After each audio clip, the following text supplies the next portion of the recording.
পত্রিকায় নিউজ হবে, সেই জন্য তো তুমি আমার সঙ্গে থাকো। একটা কথা মনে রেখো, এক ছাদের নিচে থাকা মানে কিন্তু একসঙ্গে থাকা না।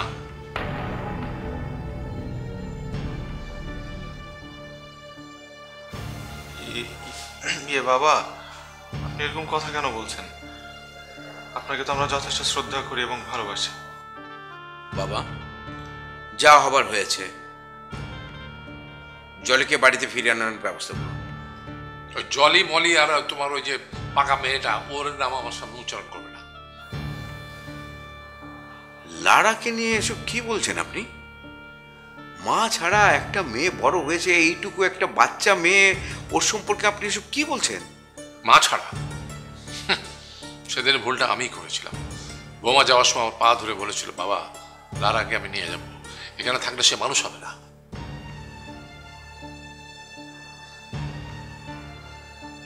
শুধু বৌমাকে সেদিন আমি, বাবা এসব কি বলছেন?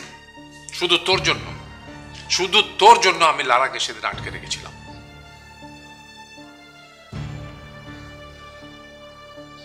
মহা ভুল করেছি, সেই ভুলের মাসুল এখন আমি দিচ্ছি। ওটা হয়েছে আমার মেয়েদের মতো।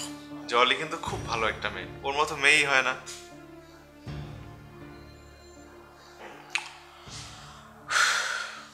তাই 10টা বছর ওর সাথে কাটাও, তখন এই কথা বলো।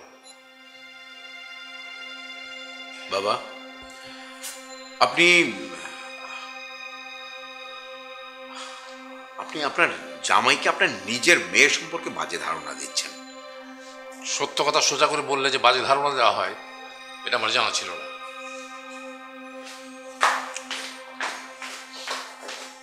জামান,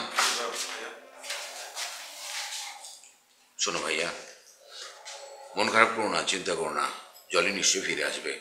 আর তোমাকে একটা কথা বলি, পারলে ওই বাবার কাছ থেকে একটু দূরে দূরে থেকো। নাস্তা টাস্তা করেছো? কাঁচা ছোলা, 2টা সিদ্ধ ডিম আর 1 গ্লাস দুধ। ভালো করে নাস্তা টাস্তা করো, এগুলো তো হয়েছে, ঠিকঠাক নাস্তা করো, ঠিক আছে? আসি আমি, হ্যাঁ?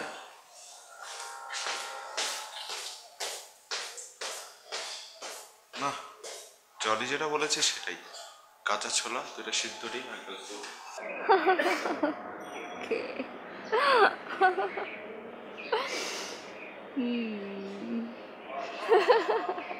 কি পাগল হয়ে গেলে নাকি? গুড নিউজ বন্ধু, গুড নিউজ। কি গুড নিউজ? আমাদের মিশন সাকসেস হওয়ার পথে। উফ, খুলে বলো। সুকন্যন ফাউন্ডেশনে তোমার চাকরিটা হয়ে যাবে এবার। কি মালিক ভাই বলেছে?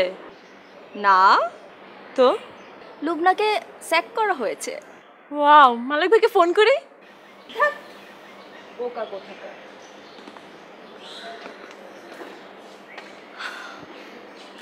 এখন কল করলে